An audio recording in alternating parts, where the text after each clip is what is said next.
فرزندانشان پیش ببرد.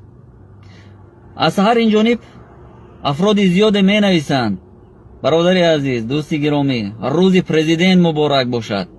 امروز روز پرزیدنت است، 16 نوامبر. من به کسی جواب ندادم، کسی رو هم تبریک نکردم. سبب داشت.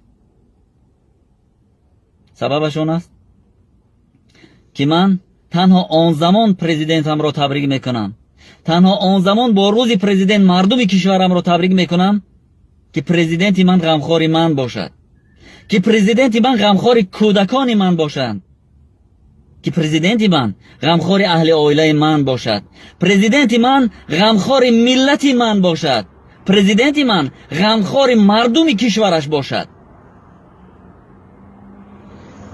بدین خاطر یک مراجعت نامه دارم. مراجعت نامه